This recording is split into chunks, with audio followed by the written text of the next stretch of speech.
runner-up, Mrs. Canada. Our new Mrs. World 2023, Mrs. Germany. Can we give a round of applause to Mrs. Germany? Our Mrs. World 2023.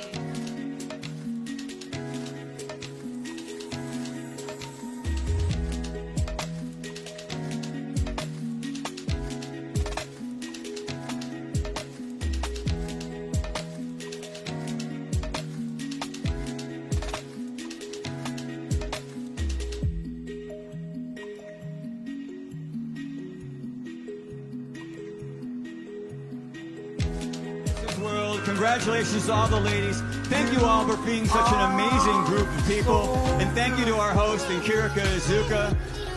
Once again. Hello, everyone, and welcome to a new broadcast of Larisa Gabu Show. Today, I'm so excited about interviewing this wonderful queen. She is the winner for the Mrs. World competition we had of recent. Welcome, welcome, queen. Thank you so much. I'm so excited to be here. I am more excited than you. Guten Tag. You think so? Guten Tag. Guten Tag. Perfecto. You know, I was watching this competition, and when I saw you, I was just like, my God, she looked like a Barbie. Is she real? You have so beautiful eyes. And I was just like, oh my God, that's the Mrs. World. Congratulations. Thank you so much. Thank you so much. So present yourself again to the, I know many people know you and following you, but I would love you to present yourself again, please. Yes, so my name is Schnelle. I was born and raised and still live in Germany, quite in the middle of Germany. I'm a medical doctor by profession. I'm also, of course, married to a wonderful husband. We share two beautiful kids. My youngest has just turned 1, so still pretty small. And I do animal-assisted therapy as part of my profession as a medical doctor in child and adolescent psychiatry. And that's the whole package that went there for Mrs. World. Whoa, amazing, amazing. And I love your answer, the last, at the final, and did you think about the answer before, or did you know about the question? I've been asked this a lot of times, and actually, no. It was really, I heard, we had the headphones on. So I didn't hear what Mrs. Canada, she started, what she had answered, and I didn't know the question. So I really went on stage. There's all these blinding lights. You don't even see anyone in the audience. And then they asked you the question, and it really came from the heart. And he said something around the words of what are important attributes for a Mrs. World. And the first thing that really jumped into my mind was authenticity. Just be yourself. And the reason why that came up was because it was kind of my topic for the whole week. I just tried to be myself because I was imagining if I didn't, and then maybe you win, how, are you going to do the year if you are not yourself in the moment that you win? So everything you see on stage, all the photos you can see, it's just me, and I'm just trying to be authentic, and I'm just trying to, present the best side of me. Of course, everybody's trying to do that, but still with me, still being Julia while I do that. Awesome, awesome. I saw you shining and always smiling on the pictures, the video. I noticed that particularly. And yes, let's know about why you joined the Mrs. World. Yes, I love that part.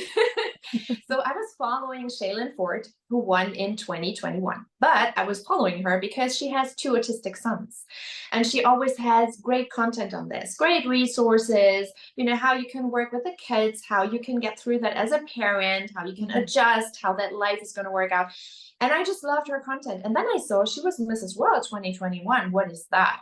So I began my research, and finally I approached her and I said, Shaylin, please tell me about Mrs. World. And she did. She was so kind, and she said, research it, think about it. You already have a platform with the animal-assisted therapy. You could really come present your country there if you wanted to, but take your time and then make a decision. And then I did. Wonderful, wonderful.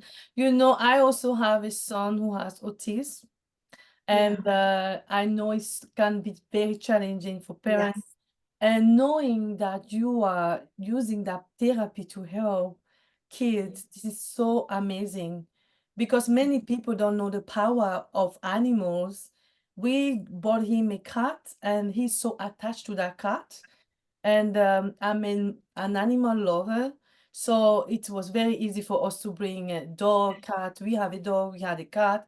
And but many people don't know how animal can give us back. I noticed you are also you have seen you with horses and Yes. have one on your back and then Yes.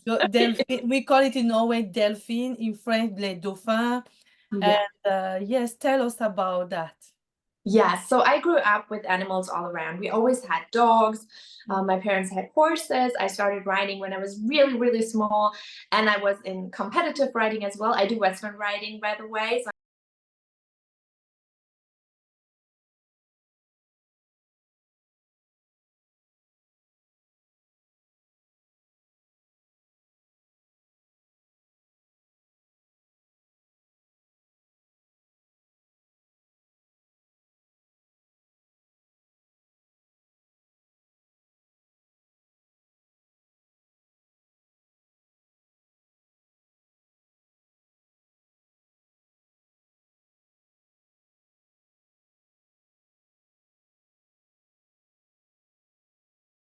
I'm a real cowgirl at heart.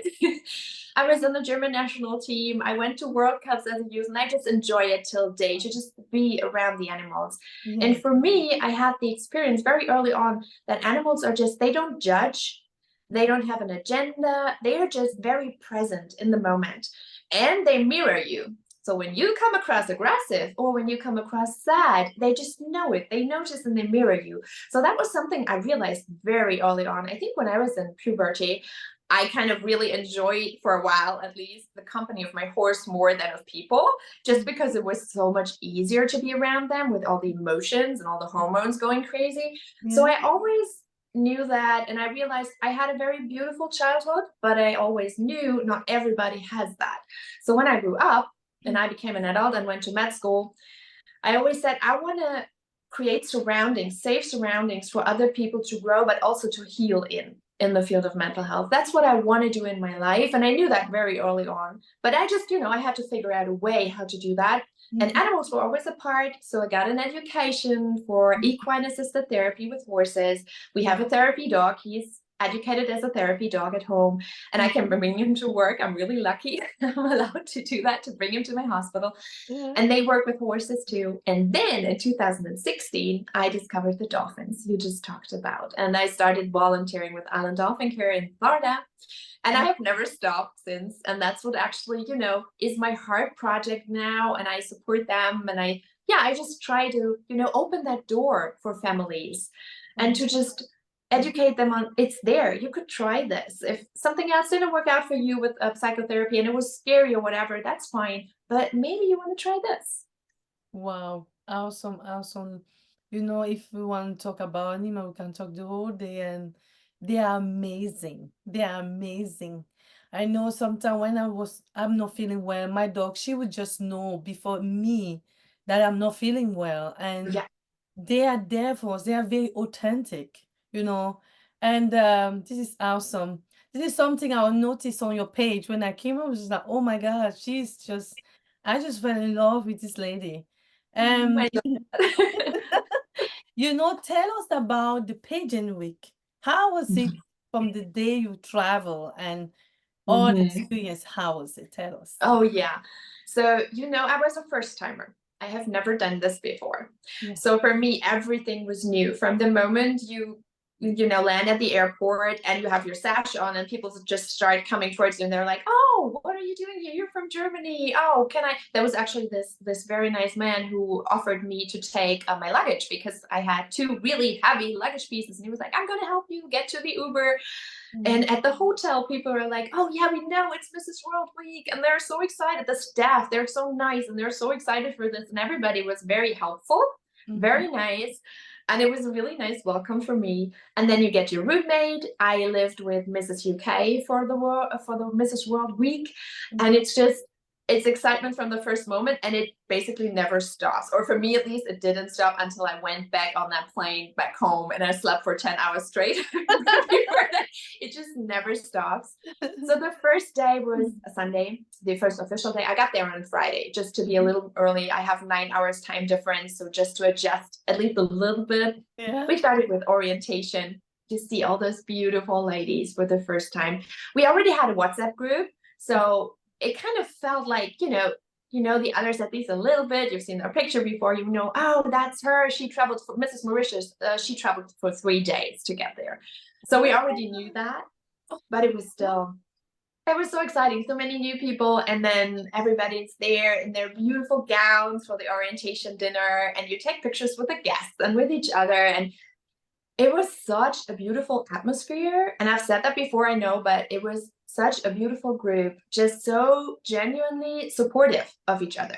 And I don't think you have that very often with 39 women from different countries around the world. And from the beginning till the very last day, when someone's zipper broke and 3 people were ready to, sew it back on. And it's just, you don't always get that. And I think that's one of the things that I appreciate most, actually, about this week, just the companionship that we have, because it's still going. We're still exchanging, how was your week in that group? And we sent pictures, and I love that. It's just so beautiful. Oh. Yeah. And that was just orientation dinner. That was just the beginning. And then we started Monday, Tuesday was a lot about rehearsals. So you learn how the show's going to be for prelims. Prelims were on Friday. So you learn the walking pattern, you learn how to speak in a microphone, all those kind of things, how to present yourself on stage. And some days we had like 10 hours of rehearsal. So it was a lot, but they took good care of us. We had buffet 3 times a day, and it was the hugest, most wonderful buffet you can ever imagine. They took very good care of us. So you guys were just eating before the competition? Yes, we were, or at least I was, and I was like, is this okay? But you need the energy. It doesn't even matter if you it you just need the appear on energy. your dresses. The stomach was really fat. No, anyway. No, it works out because you move so much. It doesn't even matter. Okay. What about the shoes? Did you rehearsal with the high heel the whole day, or? No, I didn't. We were free to do what worked for us. So for rehearsals on stage, most of the time our choreographers would tell us, you can wear the comfy shoes. Just get to know the dance, get to know the walking pattern. But then they would tell us, now it's time, for the tippy toes. Yes. Go ahead, because you need to get a feel for the floor and everything. Exactly. And yeah, but they told us. And for me, I actually got blisters only the first day because I didn't really take care of my feet. But after that, I was fine. Oh, yes. And the final day came. Yeah, on Thursday, we started with interviews. The competition starts with interviews always. So you sit, no, you don't sit. Actually, you stand with a panel of 5 judges in a room, and you speak to each one individually for 4 to 5 minutes around that time. And they had some really good questions. It was tough. For me, it was tough. I mean, it's not my mother tongue, so I just, always have to think about what I say a little bit at least. And then you speak to each one individually, and they have all kinds of different questions. They ask you where you're really from, where you live, what made you come to Mrs. World just like you did. But they also ask you, what's your project? What have you achieved so far? What are your plans for the future? What do you plan to do with the title? And they're really spot on. They want the facts. They want the numbers, and they want to know about everything and your personality at the same time. So you really have to squeeze a lot of content into 4 to 5 minutes. It was really exhausting, honestly, in the room. But afterwards, I was really happy, and I've said that before, but I did the best I could. I gave it my whole energy and everything that I could bring there, and it felt good afterwards. So that was Thursday. And then on Friday, there's prelims. So you actually go on stage and you present yourself on stage in your national costume, evening gown and swimsuit round. But there's not really a big audience. It was just some family members and some people who wanted to support us. And it was like, the pre-round for the final. So you really, you need to perform, because otherwise you don't get into the top 17. But it's still, there's not that much glamour and glitter. It's really more about the performance that you give. you have one day for the rehearsals for finals. No one knows who's in the top 17. So everybody's like really, grinding. Excited about. Yeah. And then there's Sunday, and we had one last rehearsal in the morning from 10 to 12 or something. And then it was a lot of time. It was good for me. I don't know if it was good for everybody. I just meditated. I listened to some music. I was sitting in the sunshine in my room. I have some pictures of that actually. And then it was showtime. We had to go backstage at 4. And I think at 5 or something, the curtain went up. And here we go. It's the final. And you go through, I think we started with a costume parade. Then you have your personal introduction in the Manish Raid dress. And then it starts with the awards, the different awards for the costumes and everything they gave. And then we had the top 17. And I was called as number 16 of 17. So I was like, okay, it's only 2 more spots. We'll see. And then they called me, and I was so happy. I was so grateful. And yeah, and then evening gown started for the top 17. Swimsuit evening gown for top 17. And then they announced the top 6, and you really don't know what's gonna happen. Yeah, you don't know what's gonna happen because you haven't seen the other ladies, and that's something I think a lot of people don't know. We don't see each other perform. I've never seen them perform, so I was really like, I gave it my best. I did all I could, but I'm just gonna wait for it and be happy with whatever, because I have not ever even seen the others. So they announced me as, I don't know, one of the top 6. And I was like, this is the best thing ever. I was so happy. And then the next moment I was like, this means question time. Question time's about to start right now. But yeah, they were nice. I mean, the first question, you heard it. It was just, what was your favorite moment of the week? And it was kind of difficult to answer because you have so many beautiful things throughout the week. But for me, the moment that really defined it was dignitary dinner. And it was a very silent moment. I don't think anyone really noticed. I was sitting there listening to the ladies presenting their presents, their guest presents they brought, telling their story, how they got there, why they're there, what they're representing. And it was very emotional because you just suddenly realize the power, not just the beauty that's on the stage. They are all beautiful, but the power these women have, what they overcame, what they managed to do in their life. It's just, and that moment that hit me, I was just so grateful to be a part of this class. And I thought, whoever's gonna win is gonna be deserving of this.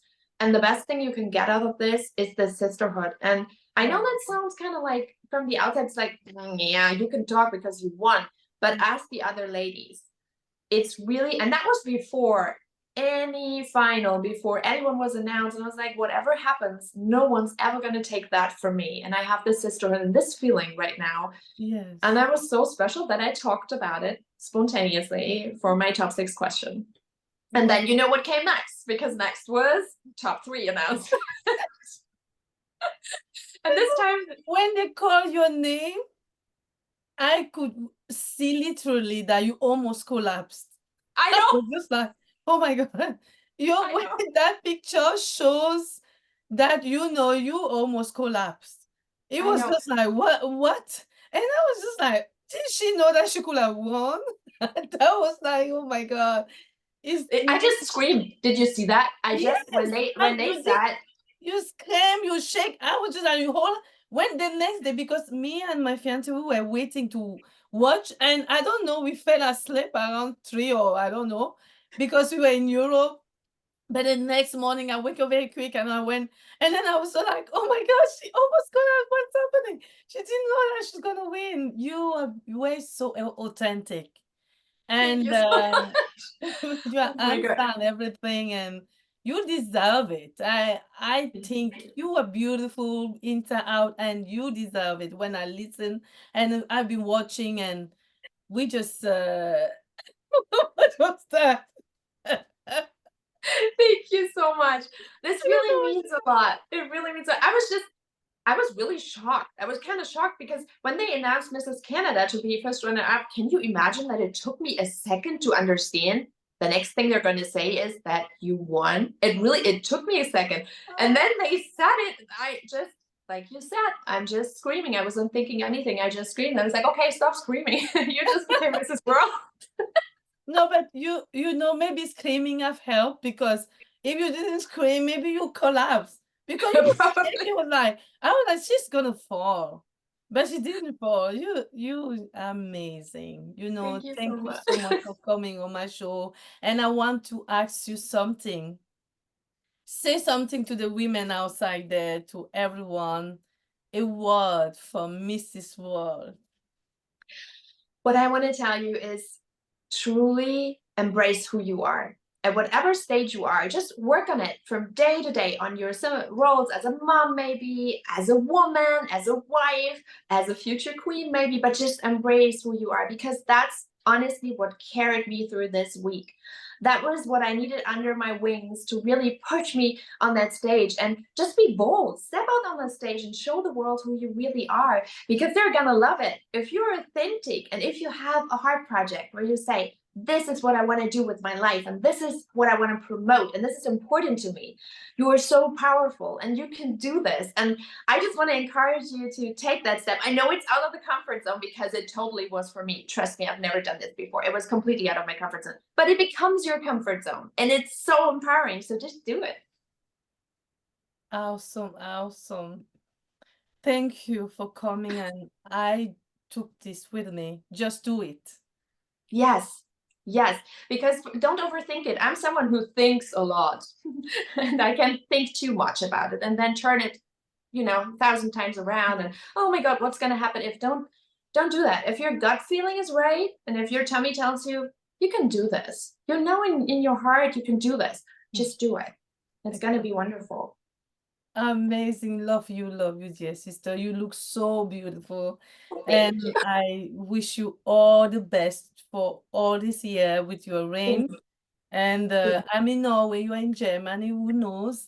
We still have so many months until next year Yes. again. So I hope that we will gonna maybe have another video, or maybe you come to Norway, God knows. But we love you from Norway, and congratulations. You deserve Thank it. you. This was your crown, and enjoy it. Thank you so, so much. It was such an honor to be here. Mwah. Thank you. Welcome. Give big hug to all your hosts and Delphine. I will. I will. Bye. See you soon. Thank you for coming. Bye. Bye.